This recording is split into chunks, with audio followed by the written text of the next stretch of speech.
back to another episode of the Alter Your Health podcast, your source of information and inspiration to promote the holistic transformation of your health and the health of our planet.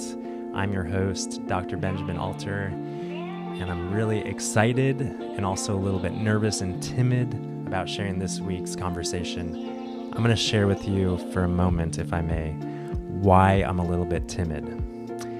The reason really is that this topic that I'm talking about today with our guest, Dr. Sailesh Rao, this topic, the V word, is an extremely dividing and controversial topic in our world today.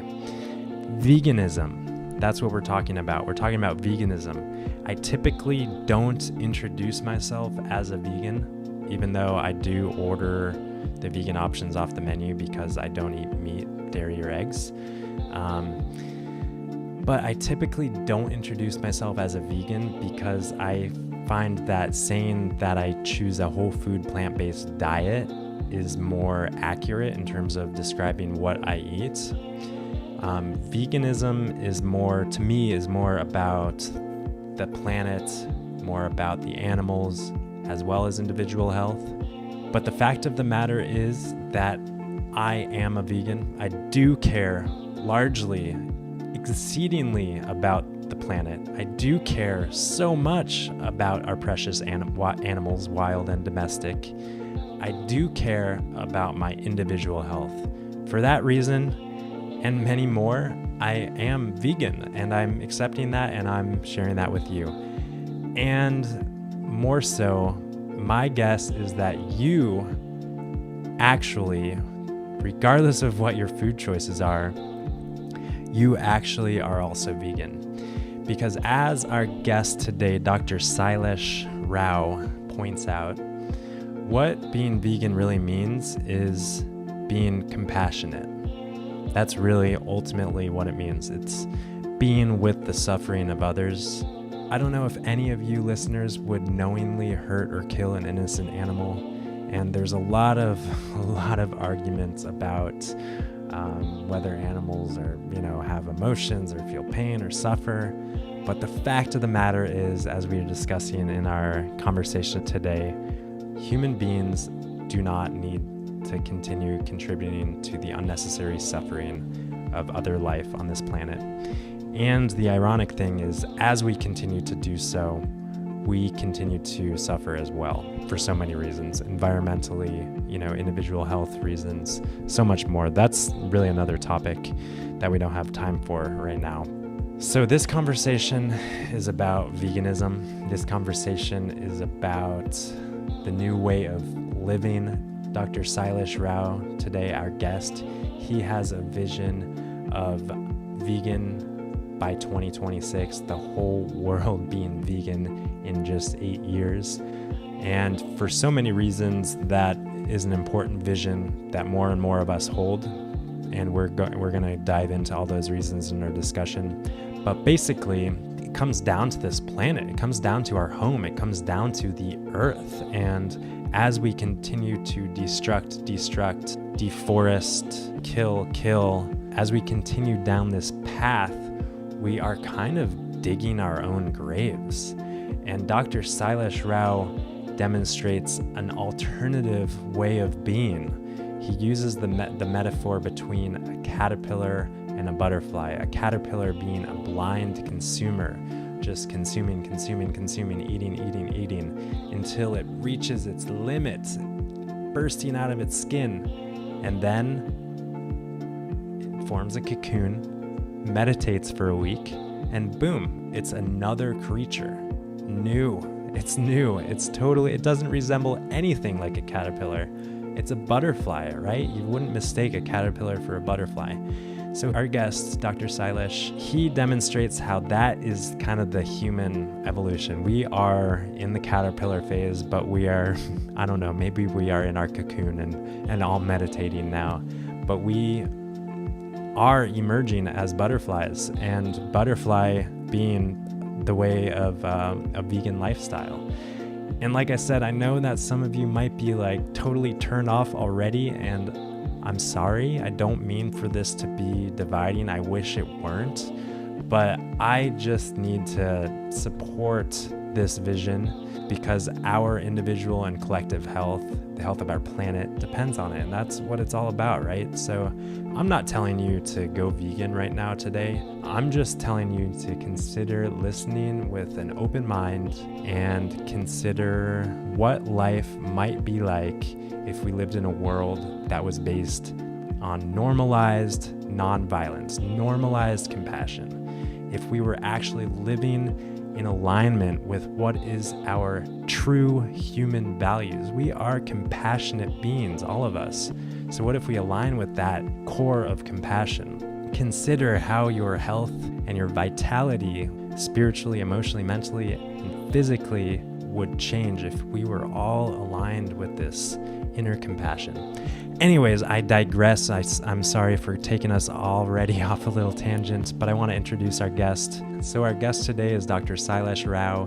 He has over 32 years of professional experience and is the founder and executive director of the nonprofit organization Climate Healers, which is dedicated towards the healing the Earth's climate. He's a systems specialist with a PhD in electrical engineering from Stanford University, which he received in 1986, and he was working in the internet communication world for over 20 years up until 2006, at which point he kind of had this epiphany that we talk about a little bit, and he became deeply immersed full-time in the environmental crisis that's affecting humanity and has been studying how to reverse this crisis and achieve global sustainability from a systems perspective. I really appreciate Dr. Rao's engineer mind as he brings to this environmental issue. So Dr. Rao is the author of the 2011 book Carbon Dharma, The Occupation of Butterflies, as well as a 2016 book Carbon Yoga, The Vegan Metamorphosis.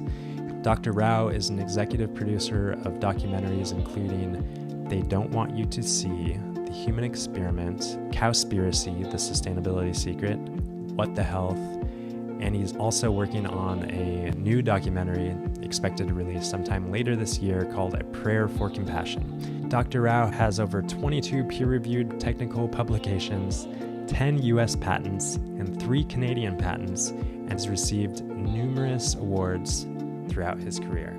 I really, really deeply enjoyed this conversation with Dr. Sailesh Rao, and love what he's doing, love his vision, and I really encourage you to, like I said, sit back and relax and listen to this one with an open mind, an open heart. And without further ado, here we go with Dr. Sailesh Rao.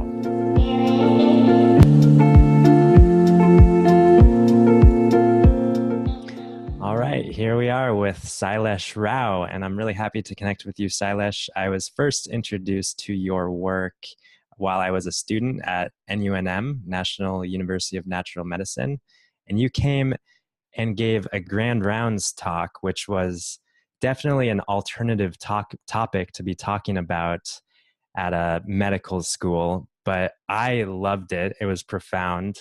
And, a lot of people were trying to draw this connection between, like, why are we listening to this lecture about the environment and about the earth? Why aren't we talking about human health?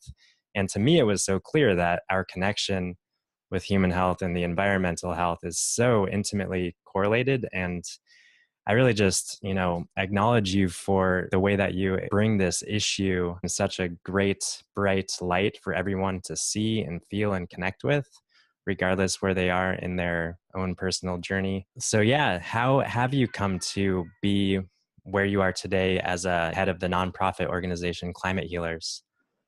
Yeah, it's been a long journey. I started off as an engineer.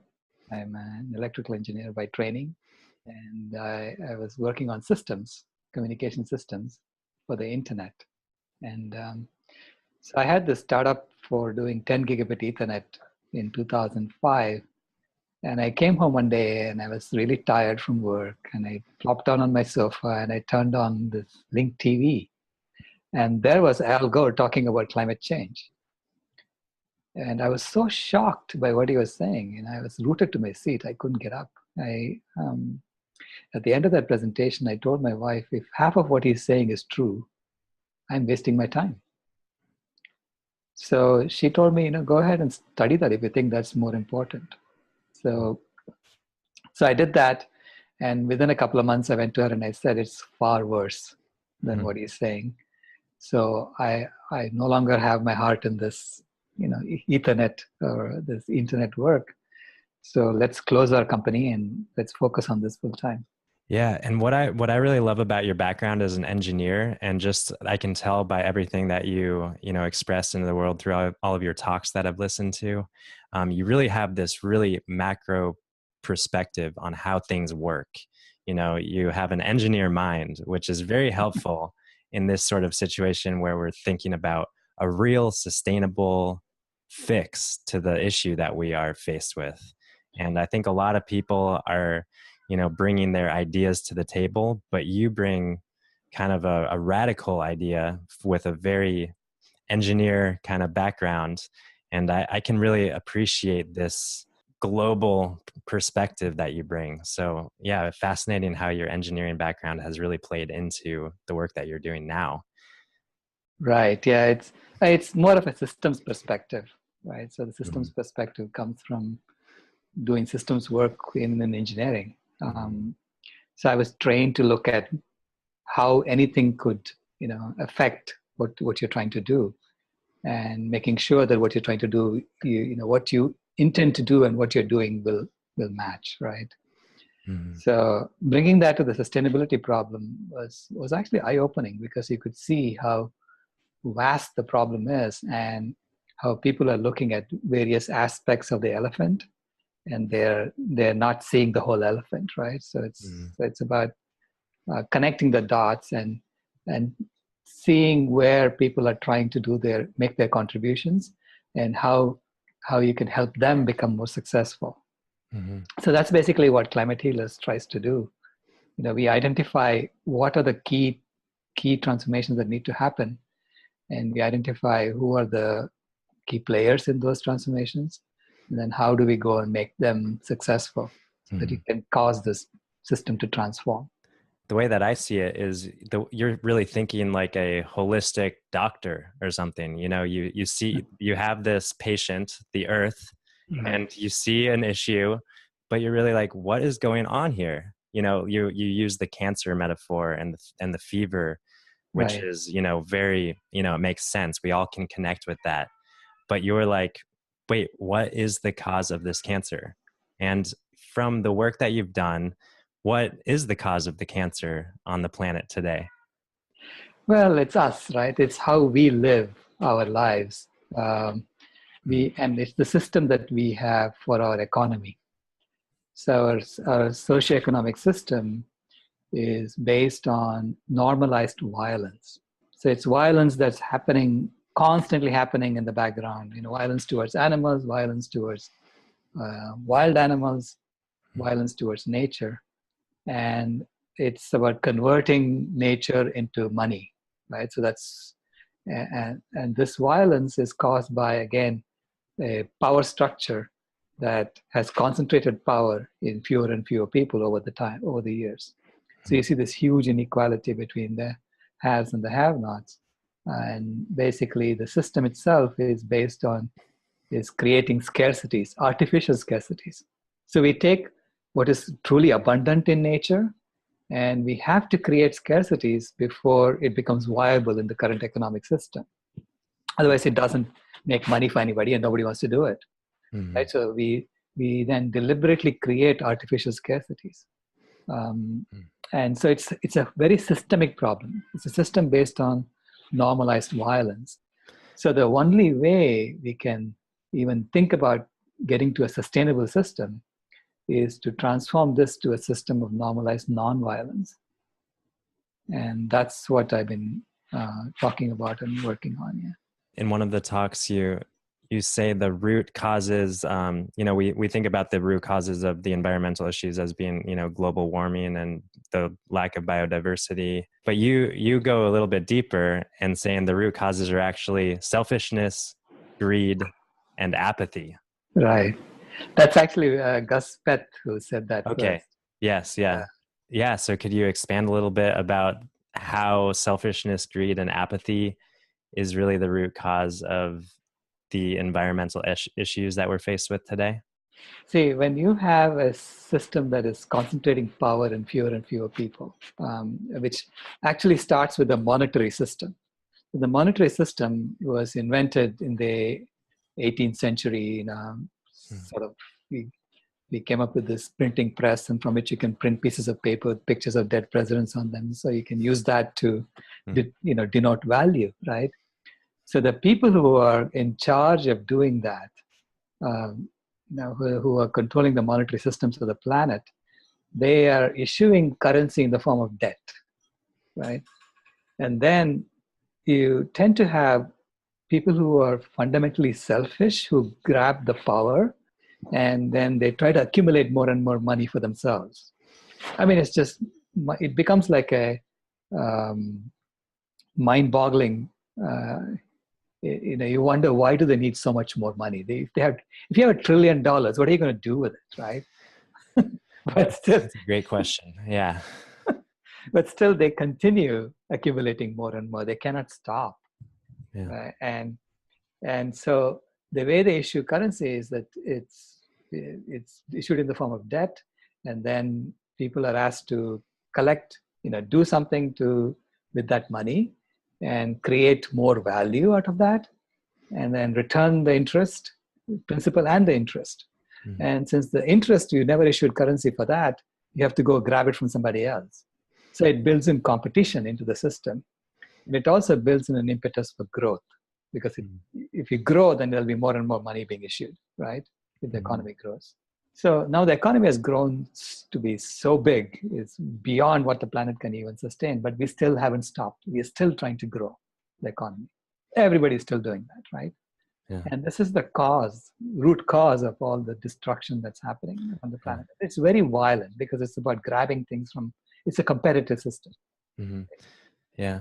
So I'm curious kind of to go back a little bit. What, from your perspective, how is the health of the planet and the state of the environment today, how is that connected to human health on an individual level? Do you see? It's very intimately tied. Yeah. In fact, a lot of the economy, 80% of the economy, is about taking our abundant good health that we would have, and then first turning that into ill health, and then fixing it. So let me explain to you how it works. We did 3 documentaries. The first documentary was The Human Experiment in 2013, where we showed that no government wants to regulate all the chemical poisons we're pouring into the environment. So there are all these chemicals, in our products that are toxic to human health. And we are pouring like 250 billion tons of these toxic chemicals into the environment every year. About 4 times as much as all the greenhouse gases, okay? And no one talks about it, and no one regulates it, okay? So those chemicals then work their way up the food chain, and they get more and more concentrated in animal tissues, in animal bodies, okay? Mm-hmm. So then we have, in our system, we create a story where we tell people, if you have more money, you have to eat more animal foods. So we constantly drill that into people, okay, through television ads and all kinds of, that's the normal story of our culture, right? Mm-hmm. So if you have more money, you have to eat more animal foods. As soon as people start getting more income, they go and eat animal foods. So when they do that, they ingest all these toxins. So even though the animal foods by themselves, were not good for you, if you add all these toxins to them, they're going to be really awful for you, right? Yeah. So you get sick. You get all kinds of chronic diseases by eating these animal foods. So then the pharmaceutical companies come along and they give us pharmaceuticals to fix the symptoms. I mean, they don't really address the root cause because, you continue eating animal foods. So they fix the symptoms. So this whole cycle of pouring toxic chemicals out there, getting people to eat them and get sick, and then fixing them is about 70 to 80% of the economy of the planet. So they're stuck. They have to keep growing there because this is all about growth, right? Yeah. It's amazing to me that despite what you're saying, despite it being kind of just the facts, the truth, and despite the fact that these, amazing documentaries that you've been a part of are are coming out and kind of raising awareness, it's still not sticking in our society, that we don't get it collectively yet. So what do you think is missing for the society to kind of wake up more to this, fundamental Right. truth that we're talking about? See, what has happened is all along, we were getting the truth from concentrated sources. So the people who are in charge of this, if you look at all the big meat companies, the big chemical companies, big media Mm-hmm. companies, Mm-hmm. and then you look at the stockholders who are really driving these companies, and you will see the same four financial holding companies who have control over all these. And these four financial holding companies are worth like $50 trillion, right? Totally. That's how much of the economy they control. Okay. Wow. So Yeah. this tremendous concentration of wealth and power was in charge of even telling us all our stories until the internet came along. And then with Mm-hmm. YouTube and with Facebook and social media, now suddenly the stories are coming from all over. So we all are now empowered to tell our stories and try to get more and more people to listen to us. And then there are outlets like Netflix, which take our documentaries, which were really done on a shoestring budget, and they put it up on Netflix, and suddenly it's now seen by hundreds, 100 million people can watch it, right? So this empowerment of the individual that is happening through the internet has helped disseminate the truth. Otherwise, the truth was, this is the way things are, and this is you are going to eat this. You're going to drink your soda. This is what's going to make you happy, and you're going to get sick, and you're going to go to the hospital. This is the way things are, right? And now we are telling, okay, this is really what's going on behind it. Now, it's not yet to a point where everybody will hear us right away, but it is getting there. If you look at what animal rights groups are doing these days, they're taking videos of factory farms and slaughterhouses, and they're going out into the street, Yeah. and they're showing what is really going on, right? So they're Yeah. doing the work of journalists, really.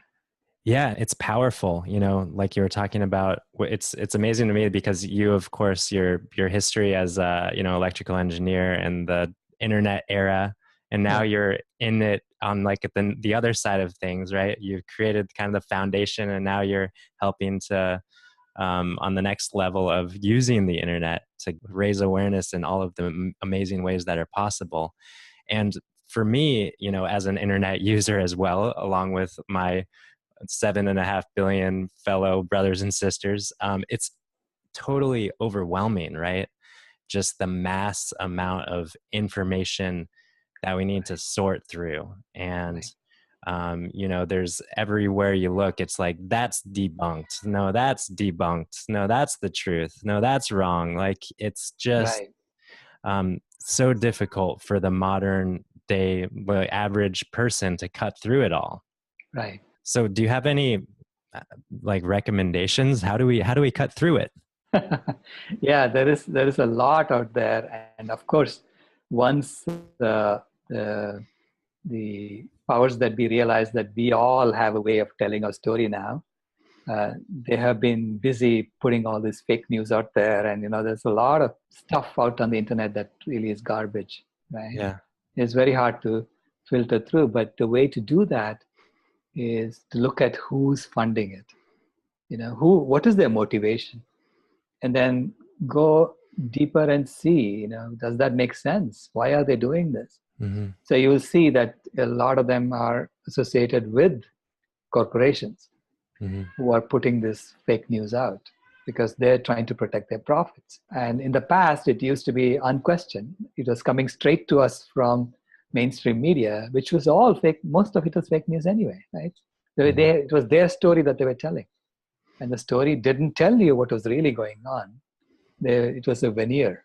So it's a veneer of, American exceptionalism, all kinds of other myths that are built into those stories. And when you look deeper, you see, what is really going on. There's the CIA going out there and causing a lot of suffering in places. And you don't see that until you look at what alternative media, and you look at gumshoe journalism, grassroots journalism. So you have to look at who is funding it, what is their motivation. So it becomes our responsibility to sift through and see what is the truth. Exactly. I definitely understand what you're saying, and it's hard to digest that because like we're kind of led to just watch what's in front of us and believe it, but we can't really do that anymore. We have Right. to be much more, we have to use our rational mind and kind of follow these trails of money essentially. And not all of us want to take the time to do that or are capable of. Sometimes it's such a messy trail, but nonetheless, my personal relationship with it is I find sources like yourself and like other people who I can trust that do take the time to follow that money. So I don't have to necessarily use my bandwidth to do what has already been done. But to some level, that leaves me as being kind of a blind follower in some sense of other people. So I think what it comes down to for me also is just the intuitive inner knowing of whether something is true or not, right? Right. Whether it's aligned with who I am and what I deeply believe inside of myself. Yeah, so I think that maybe we can dive into kind of the meat of the conversation, not the meat, not the animal meat, but the lack of animal meat. And this is really a conversation on veganism, which from my perspective, the word vegan and veganism is kind of a weighted term. And I think it usually brings with it this activist sort of presence Mhm. when it's really a way of living. So tell me what veganism is to you. Well, it is, to me, it is about coming home to who we really are. It's about returning home to who we really are. Because none of us really want to, to hurt animals unnecessarily. Very few of us, unless we are psychopathic, right? We would never deliberately hurt an innocent animal unnecessarily, which is the core of veganism. And unfortunately, the current system, the core of it is being hurtful to animals unnecessarily. I mean, it's exploiting animals. Exploitation of animals, animal agriculture is the foundation of the system of normalized violence that we live in today. So, the system of normalized nonviolence, the foundation would be veganism. And so, because it is the opposite of what we are doing in the current system has in place all kinds of defense mechanisms to prevent that from happening. So they have, they give you all kinds of bad stories about veganism. There's a lot of propaganda going on against veganism. But to me, veganism is about coming home to who we really are. It's about returning home, meaning we have done with our job. So we have done with this caterpillar phase where we built all this technology. Okay. And now we are transitioning to the cocoon and then from there to the butterfly, right? Yeah. So it's a massive transition that's happening, going from a system of normalized violence to a system of normalized nonviolence. Yes. Do you want to just expand a little bit on the caterpillar metaphor that's so beautiful that you use, just so listeners kind of can grasp that and incorporate that into our conversation? Certainly. So Yeah. I began, being very, very depressed about what is happening in the environment. I thought, that everything I know, it looks like it's going to hell in a handbasket. So there's nothing I can do about this. What can one person do? Type of thing. But I was raised in the Hindu culture, and in Hinduism we have this fundamental axiom. The axiom is that everything happens for the best. That there is a higher power in charge, and we are all just servants of that higher power, and so everything is happening for the best. And I thought that was just smoke and mirrors. That's not true, right? And then my granddaughter was born in 2010. And I held her for the first time in my arms. And I had this sense of absolute perfection, that she was what they were telling me all along, that she does belong exactly as she is. Everything must be perfect exactly as it is. So she brought that faith back to me, that belief that this is this. And then I tried to figure out a rational explanation for why that could be so. And so the analogy of the caterpillar and the butterfly came out of that encounter with my granddaughter. So I returned back. She was born in Phoenix, and I was living in the Bay Area at that time. And I went back to the Bay Area, and I started writing my first book immediately. And it just poured out of me, this metaphor. Basically, the metaphor says that we have been in the growth phase of the caterpillar. And now that we have, when the caterpillar reaches its full state, where it is bigger than its skin, then strange things begin to happen inside the caterpillar. New imaginal cells are born that the caterpillar's immune system first attacks and says that doesn't belong here, right? And to me, that's the vegan movement. The vegans are coming out and everyone is saying they don't belong here, try to kill them off. But more and more vegans are born, and eventually the caterpillar's immune system gives up and says this is normal, so it starts building vegan restaurants for you, right? And then these vegans then come together and say, hey, I think we can create a system of normalized nonviolence, right? Where we don't have to deliberately kill animals and kill forests and destroy the wildlife and live, because we are beginning with abundance to begin with anyway. Right now, we 7.5 billion human beings need to eat about 1.5 million tons of food for every meal. And we are actually procuring 9 million tons of food. So the other 7.5 million tons we are feeding to our animals. And they're giving back to us like less than 0.2 million tons. So that's such a tiny portion of our diet, right? They give back to us. There's this tremendous reduction that happens going from the animal back to human beings. So this is we are taking abundance and we are turning it into an artificial scarcity, because this system depends on scarcities. Okay, so if you create a system that can actually deal with abundance, and in fact that promotes abundance, then you don't have to procure 9 million tons of food. You can only procure 1.5 million tons of food, and you'll be fine.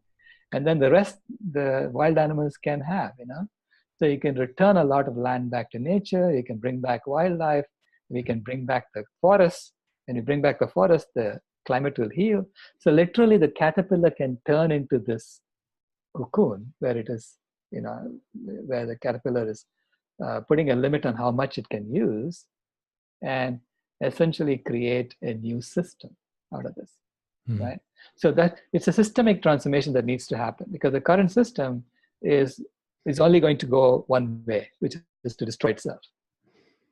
There is no other way. The caterpillar is going to explode, right? If you keep getting bigger and bigger and bigger. So you have to turn that caterpillar into this butterfly. You have to go through this transformation. And we have been called to do that, and it is already happening. So when I saw that, then I realized, oh my God, this is, you're actually in one of the most amazing eras in human history. You're part of this transformation that's happening. Okay. So when we open our eyes and see that, then we all get inspired and say, hey, I want to be part of this stuff, and how can I contribute to it? Yeah. So what is the butterfly way of being? Is veganism globally? Yes. So basically, the veganism becomes like normal, right? So non-violence becomes normal. Our interaction with the animals becomes more of a caretaker. So we are the caretakers as opposed to dominating the animals. Right now, we go and grab their land whenever we want. We go and destroy their forests, and they have to go and kill themselves off, right? Because they have less and less space to live in. So every year we are taking another 30 million, another 40 million acres from the animals. So now we are going to be returning land back to them. We're going to be bringing back forests. We're going to increase their habitat. So we're going to be taking care of them.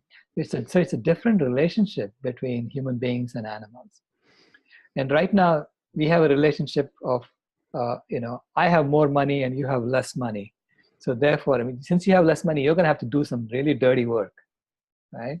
So we have situations like that where all these class divisions and people are doing things they don't want to do because they have to do it, otherwise they cannot eat. So even though we have so much abundance, if you invited someone to your home and said, I won't give you food unless you go clean my toilet, that guy won't come back to you anymore, right? But that's exactly what we are doing on a macro basis with other people. Okay. So those are all the things that need to change. So it's a different system, a system where it is going to be voluntary labor as opposed to coerced labor, a system where people have enough to live on to begin with. They don't have to go and fight for it. They then look at all the list of things that need to get done around the planet. The ocean needs to be cleaned up, the rivers need to be cleaned up, the streams need to be cleaned up. So and so needs a new house, whatever it is. And then they say, I can contribute there, and I'll go and contribute. Okay. So things get done because people want it to get done. And so it's a different way of organizing ourselves, and it's a different way of thinking. And I really believe that, Buckminster Fuller said this, you don't have to change people by forcing them to change. You just give them a different tool. And by using that tool, they automatically change their way of thinking. Yeah. You create a new system that makes the old system obsolete. Exactly. Yeah. Yeah. So could you share a little bit about your story in terms of when you opened your eyes to a vegan kind of way of living, and how that happened, and also how that changed your health personally, and how it kind of started to change your life? Oh, yeah. It was I got trained by Al Gore in 2006. Once I saw his movie, I wrote to him and I said, how can I help you? And he asked me to come and get trained by him, as part of the climate project. And I got trained by him in the second session. And as part of that, I had to go give 10 presentations over the next year. And I did that. And all along, I was sure that he wasn't telling the whole story, because he only talks about energy. He doesn't talk about any other aspect of our lifestyles. And I had this vague suspicion that our food is a major part of this. Okay, because if you look at the amount of land that we use for food, it's like anywhere from 30% to 45%, depending on who you ask, of the total land area of the planet. And so if you just do a simple calculation that if you on average, a forest sequesters 50 tons of carbon per acre. Okay, so if you put 30% of the land area of the planet, turn them back from grasslands to forests, you'll see how much carbon you can sequester. It's not rocket science. And you realize that there is so much carbon sequestration potential on land that's not being used because we are eating meat. So I knew that food was a major issue right from the outset. But I was a vegetarian, a lacto-vegetarian. And I thought, if you look at all the numbers in scientific literature, they will tell you that vegetarians are just a little bit worse than vegans. You're not doing too much harm, just a little bit extra harm. In terms of the environmental impact or health, or kind of both? In terms of environmental impact. I wasn't looking at health at all at the time. I had my own health issues. I was dealing with them. I was taking medication. I had arthritis and inflammation. I had severe allergies. I had sinus issues. But I was taking my daily painkillers and daily Allegra, I was doing all that. I wasn't even thinking about my health at that point. I was looking at it from an environmental perspective. And I thought, as a vegetarian, I wasn't doing that much harm, right? Then I went to India. And I was working with these villagers in India at the edge of the Thar Desert. Now, at the edges, I went there because that area, you can actually see all of the major environmental issues happening simultaneously. You will see climate change happening, you'll see biodiversity loss happening, you'll see ecosystems collapsing and desertification happening, okay? But in that village, they had protected 250 acres of common land. And that land, in 4 years, went from something that looked like a scrawny desert into a lush green forest. Okay? So I went to that village and I asked them, can you please show me that forest? I want to see it.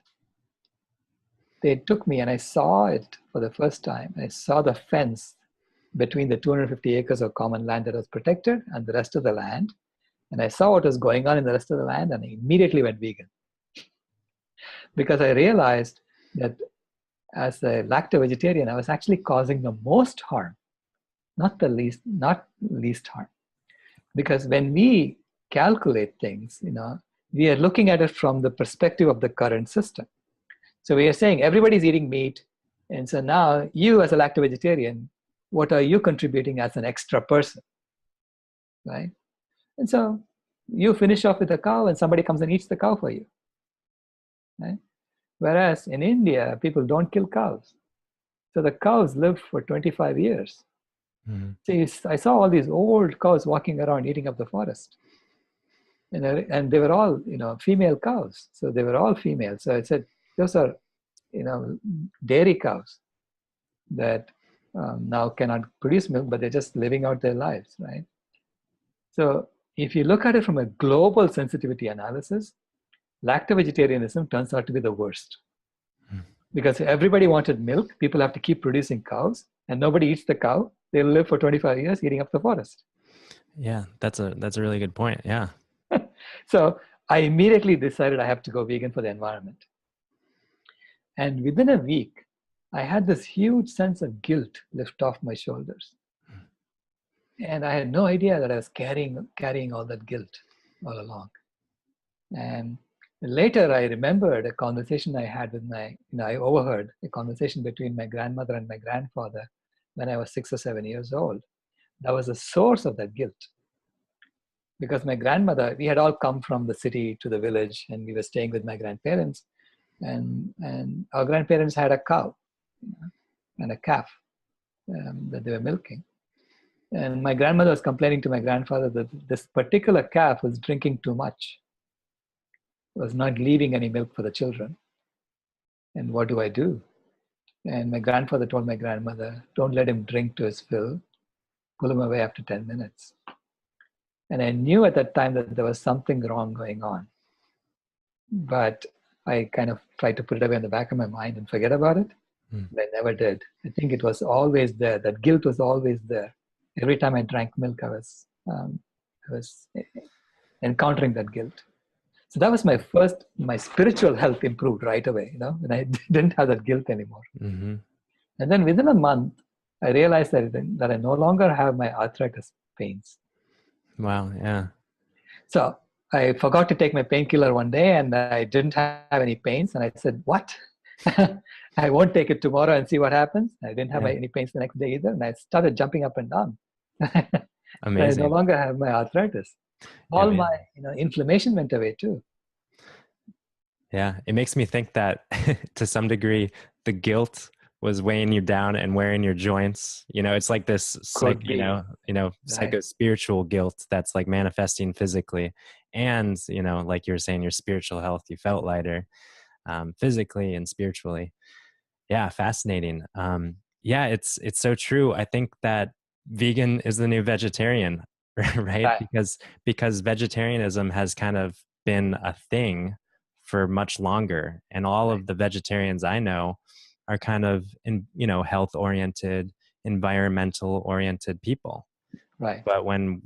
But that's a profound realization that you had. And I can only imagine that if only every vegetarian had that sort of awareness shift, then all of the vegetarians would just take the next step. Right. Yeah. Yeah.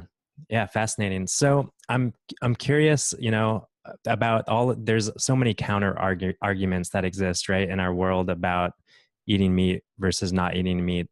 And a lot of people that I hear say that animals exist for human consumption. It's been written in the Bible and all of these texts that, animals are here for us. What do you have to say on that topic?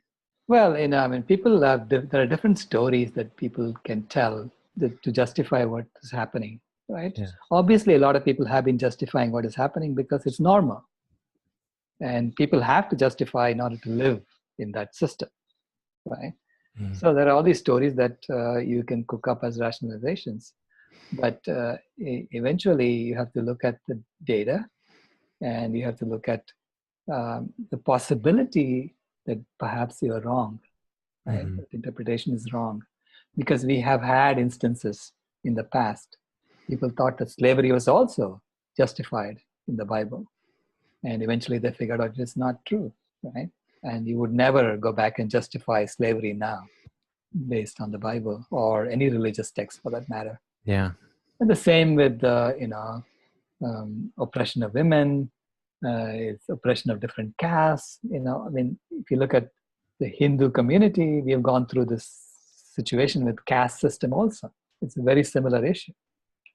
So we all said eventually, you have to interpret the religious texts from a position of compassion for all life.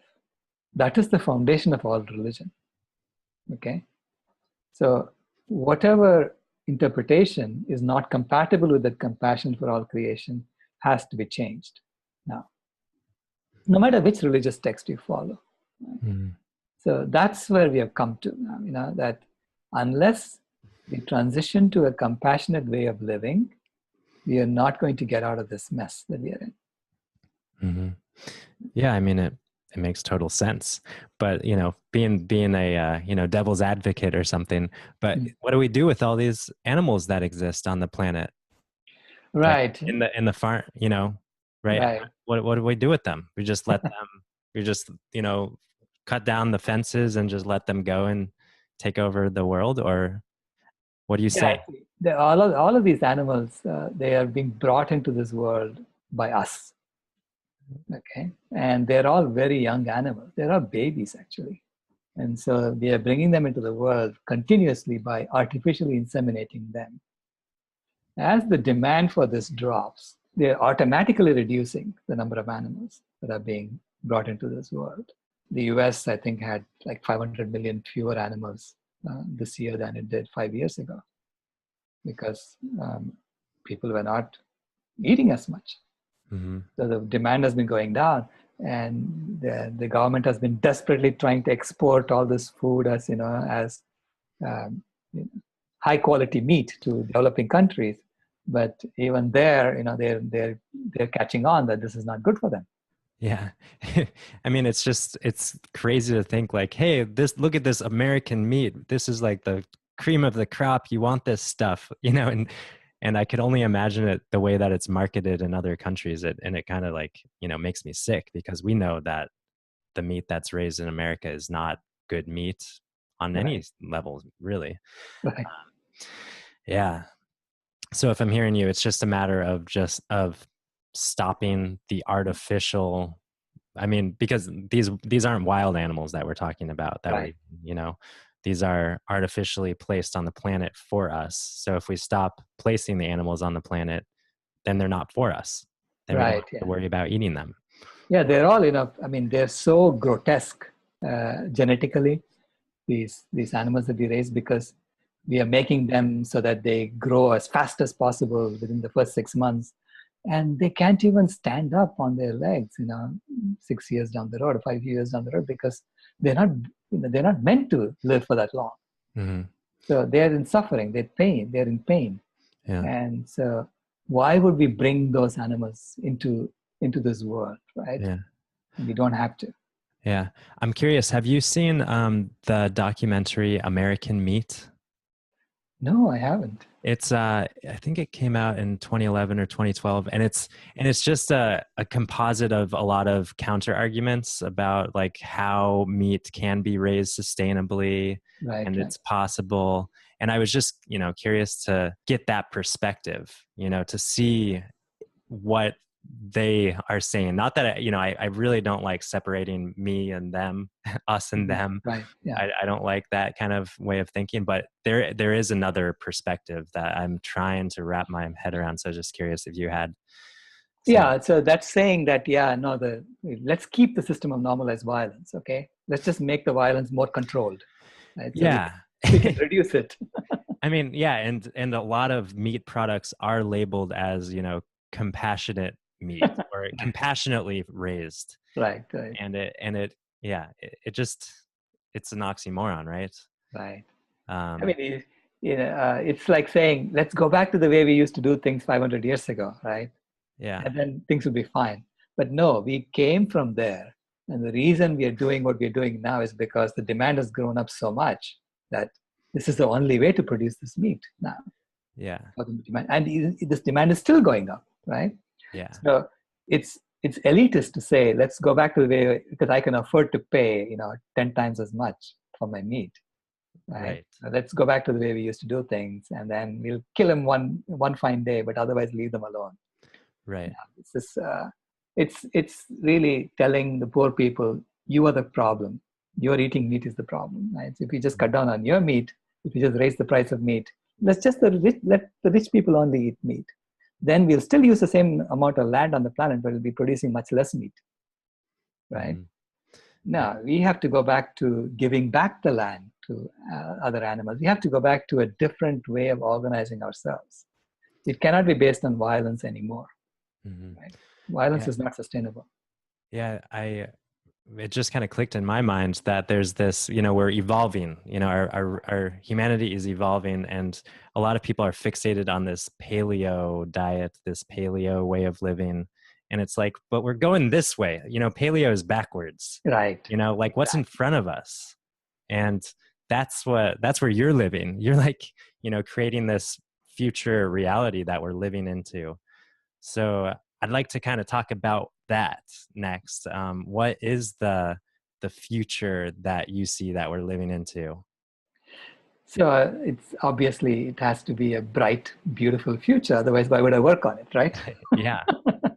So this is what we all, we imagine what the future should be, and then we put our efforts to making that happen, telling stories about it and how to get there from where Mm-hmm. we are.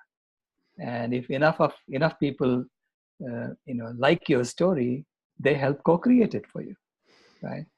So what we are doing in Climate Healers is saying that, based on how fast wild animals are dying off right now, uh, we killed 52% of wild animals between 1970 and 2010, okay, in 40 years. And Yeah. Would you for a second, sorry to pause you, but would you for a second kind of go over the whole biodiversity dilemma or biomass dilemma that we are kind of faced with? You've got these beautiful charts, and maybe I can even, share them on the website or something, but yeah. yeah, sure. So usually when people talk about biodiversity, they focus on species extinctions. Mm-hmm. And species extinction means that every last member of a species has died off. So the last white rhino died off, and white rhino is no longer, it's an extinct species. Mm-hmm. But that's an extreme condition.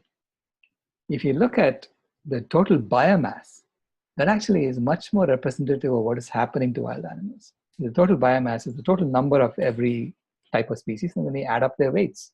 Mm-hmm. So World Wildlife Fund has been doing this comprehensive survey of over, I think, 9,000 species since 1970. And they've kept track of the populations of these species.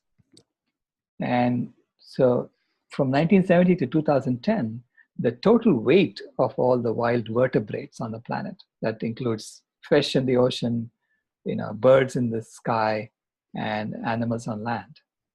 And the total weight of all wild vertebrates decreased by 52%. Okay, From 1970 to 2010, right, 50%, 52%. gone. Yeah. Yeah. And then between 1970 to 2012, 58% were gone. So we lost an additional 3% per year. So that's the rate at which we are losing. Okay. If we just do a linear extrapolation, then by 2026, 100% will be gone. This is the wild biomass. Right. Biomass of wild animals. Yeah. And you can see it happening because you see, we are taking away land from them. So there is less and less space for them to live in. So they die off. Right. So we're taking away forests, pristine, original forests. We are destroying them, about 30, 40 million acres a year. Now, at some point, when you destroy enough of a forest, the forest itself burns up and dies off on its own. Mm-hmm. So the animals die, right? So they're all, trying to eke out a survival based on what you have. So that's land animals. In the ocean, we're having difficulty catching fish now. I have friends who tell me that they're getting all kinds of contracts to write software to find the last remaining fish in the ocean. So they're mining big data, to figure out where the fish are. Otherwise, Wow. they cannot catch them, That's scary. right? So Yeah. that's how they're catching the fish now. They're catching fish from 2,000 feet below sea level, right? These huge giant nets, grabbing everything in there, Mm-hmm. and and then then we are also pouring all these chemicals and pesticides and insecticides and killing all the insects because they are pests for us, right? And so the insects are getting poisoned, and then the birds who eat the insects are getting the poison when they're eating that. So the birds are dying off too.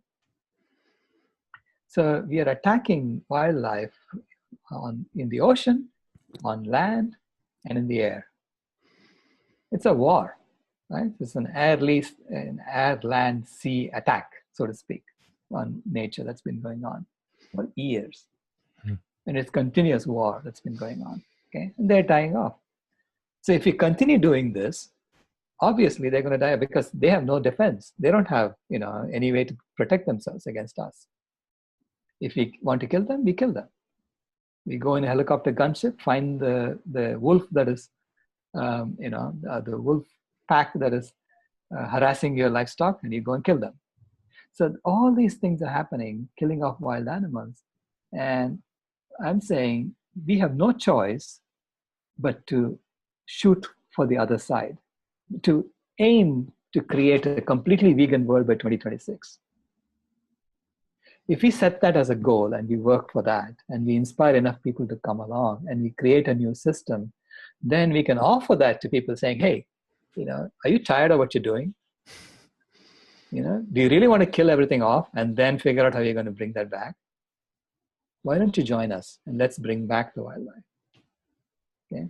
Here is a different way of living that doesn't have to have this relationship of domination between human beings and the rest of wild animals, right? Mhm. Let's not hurt them. They've been killed enough. Mhm. And why are we killing them? Because we want to eat more meat. That's the number one reason. Mhm. Yeah. So, I mean, what could you expand a little bit about on this vision that you have of the vegan 2026 vision?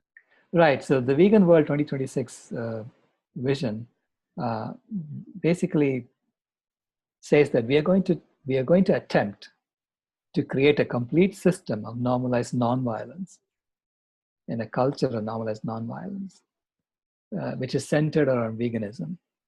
And we are going to make that a viable system that anybody can adopt by 2026.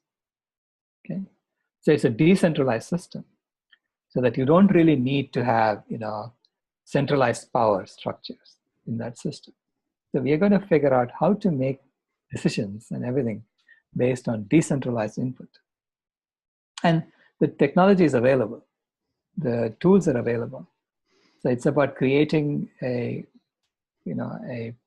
place where people feel like that they are going to be heard, that they're going to be treated fairly and equally, and that their input is taken into account in everything that happens. Right? So it's about participatory democracy. So we have a whole list of 40 things that we need to change from the current system to where we need to go. And so we have a conference in the end of October where we're going to go through these 40 changes and figure out how to make the transition and what does the end point look like, right? So that we can co-create this new culture and system of normalized nonviolence. Yeah. What are some of these 40 things that what are some examples of the 40 they're kind of obstacles or issues that need to be addressed? Is that what you were Yeah. referring to them as? So we have we have divided that into 4 sections, economic principles, social principles, political principles, and spiritual principles. And for each one of them, we look at where we are today and where we need to go to. Where we are today in the system of normalized violence and where we need to get to in the system of normalized nonviolence. For instance, right now, animals are being enslaved for our animal agriculture industry. So from animal slavery, we have to transition to animal liberation, from deliberate cruelty to compassion for all life, right? And from fear of death is what drives the current system. And the new system should be based on the love of life, right? So, in ecological principles, for instance, now we are trying to figure out how to make monocultures work well, because it's all about industrialized agriculture. Mm-hmm. You want the same crop so that we can have a machine that come and, harvest the crop. But in future, it will be just food forests. You don't have to go do agriculture anymore. The fruits are always growing for you. Yeah. And you just create abundance. So it's about biodiversity, not monocultures. Yeah. Well, it's just hitting me that the vegan 2026 vision is really only a small part about vegan. Right. It's much, I mean, that's kind of a central little point, but it's so much more than that. Absolutely. Yeah, Yeah. absolutely. So much more than that. So in my experience, when I, introduce myself and share and someone asks it, what I eat or what I don't eat, I do my best usually to avoid saying that I'm vegan. Mm-hmm. I usually say that I'm like, eat a whole food, plant-based diet, right? Right. Which has become a very, very popular term in our world today, whole food, plant-based or plant-based. So what are your thoughts around the word vegan? I kind of started talking a little bit about how represents this kind of activism, which, is important, Mm-hmm. but some people get a little bit turned off or scared or threatened by that word. So what do you have to say about that? I'm curious. Yeah. So my approach to this is to say, yes, it is.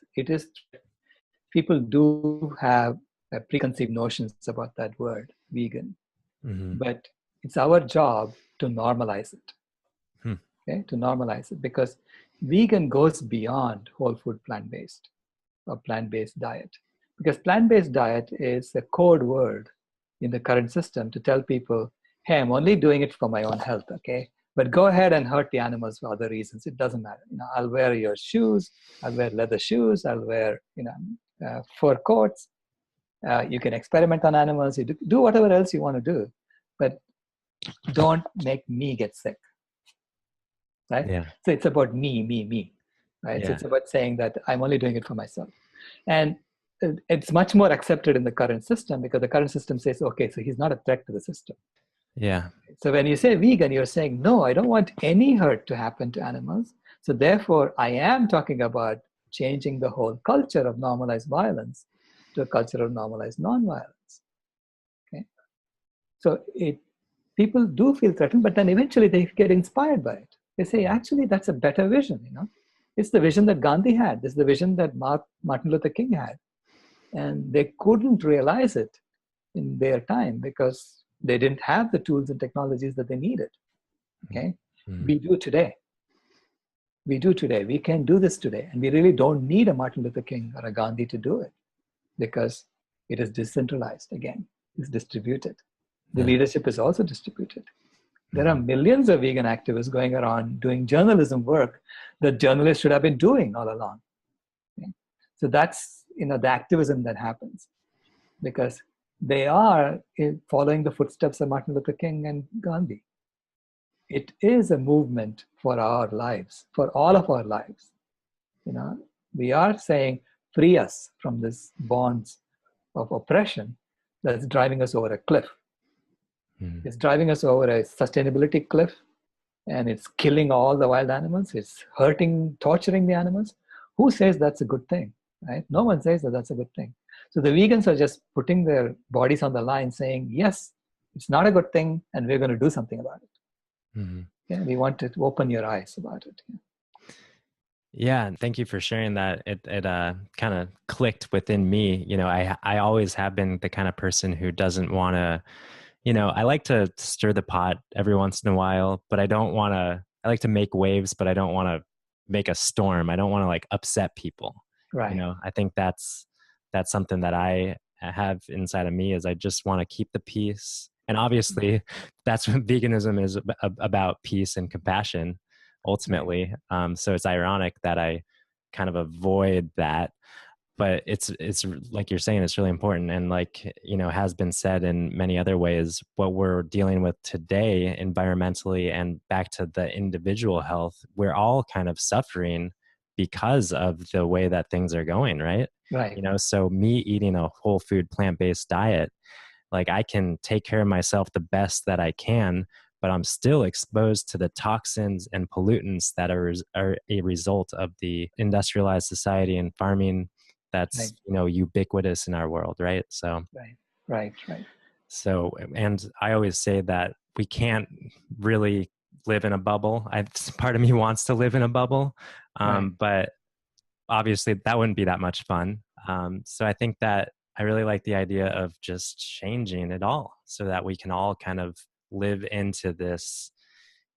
The word that comes to mind is like a paradise, like Right. the world that we all deserve. Right. Yeah. Yeah. Do you have a few minutes to talk about the Sacred Lifeline project? Certainly. Certainly. Yeah, tell us about that. Tell me about that, and also how that fits in with the Vegan 2026 vision. Right. So the Sacred Lifeline project is meant to be a place, it's a safe place where people come together to try out this new system of normalized nonviolence. How does that work? How does it feel to live in that? And you can decide, oh, I want to create another one just like that where I live, so that you can start. So everything is going to be open source, so people can just copy things and say, okay, I can adapt it here for this purpose. Hmm. So the idea is, shouldn't be just a theoretical exercise, but it should be put into practice, right, for the new system, so people can see what it really is. So this project is the application of what we're talking about. Right. Yeah. It's kind of the template. The template. Yeah. So I mean, I call 2026 as, you would think of it as a deadline. 2026 is when this needs to happen, but I call it a lifeline. Love it. Yeah. when you said deadline, I was like, Right. okay, hopefully not, Right. Lifeline. Yeah. I love that. So, all right. So what does the Sacred Lifeline project entail? What does it look like? Where is it? What's going on? So the first place that we want to try it out is in Costa Rica. It's in Guanacaste province, which is the cattle ranching center of Costa Rica. So you can see Costa Rica also undergoing the same problem, which is, the forests are being destroyed for growing animals. And in Guanacaste province, there is this beautiful place where an American went 20 years ago, and she reclaimed the land and turned that back into the original forest. So the native forest has come back there on 100 acres of land. Wow. So we are trying to purchase that land. We're raising funds for that. And in that land, show how, people can live while leaving animals alone. So you're coexisting with the wild, but you're not living in a cave anymore, right? So still using modern technologies. So it's about implementing the Vegan World 2026 vision, with coexisting with wild animals in a place that has been reclaimed from cattle, from animal agriculture, and then hopefully grow that so that you're taking more and more of the animal agriculture land and turning that back into forests over time, and showing the local people that there are other ways to live, there are other ways to transition, into this new way of living, and incorporating them as well in the community. Mm-hmm. So we have a retreat happening next week, where a bunch of us are coming together to talk about the Vegan World 2026 and the Sacred Lifeline project, and how we can realize our vision. And first, lay out our vision, and then figure out how to realize it within the next 8 years, because that's not a long time. Right? So we have a lot of work to do. Yeah. Yeah. Well, it sounds like you're doing it. Sounds like you're really doing it. And, that's something that I really appreciate about you is there's a lot of activism, but not a lot of action. There's a lot of talk, but not a lot of walk, and it seems like you're hard at work, which, I don't know how much work it is, but it seems like a lot of work to kind of create this whole new, way, this whole new system that makes the old system obsolete, like we were saying. Right. Yeah. Yeah. So yeah, there are a lot of people have been working on pieces of it. So it's about bringing those things together now. Okay. And identifying and saying, okay, you can take bits of that, put it together with this, and so on, right? So Mm-hmm. figuring out how you're going to build this new system from the parts that have already been built, because a lot of people have been thinking about this for years. Mm-hmm. Okay? So even Gandhi was thinking about it 100 years ago, right? But, so it's not something new. It's about putting things together. Mm-hmm. Yeah. Well, is there any place where people can get more information about the Sacred Lifeline project Yeah, we have some details on our website, on climatehealers.org? climatehealers.org. If you go look under projects, there are 3 projects listed there. One is the Sacred Lifeline Project. The second is Vegan World 2026, which is really like the umbrella project. Mm-hmm. And then the Mewarangiti is the third project. And What's that one? so that was actually, that's the root of it all. It helped me understand how things work in the world. It started out by trying to help the village women of India Oh, okay. Yes. Yeah. Yeah. to cook their food without killing themselves off. The oven project, the solar ovens. Yeah. It's not solar anymore. Yeah. It's actually a piece of metal that has been bent into a grill Hmm. with holes in it so that it allows airflow from below the flame for the cooking. Got it. Yeah. So Right. so that people are still project. using wood, Yeah. but they're using a lot less. Got it. So that project is still going under the umbrella of climate. Okay, cool. Amazing. Yeah. Excellent. Yeah. Part of me just wishes that, I don't know why this comes to mind, but if you had like an Oprah appearance, to just really have a platform to share the vision and to share what you're doing and to share the work so that more and more people could align with it. Because I remember when I first connected with what you were sharing, I was like, wow, like why isn't this guy, it seems like you are kind of gaining momentum, Right. and the platform is getting bigger, maybe, hopefully. But I just really acknowledge your patience and persistence and clarity in what you're doing. Yeah, no, it is happening in its own way, right? So it's happening from the grassroots. It's not happening from a large following, from a leader, so to speak, Yeah.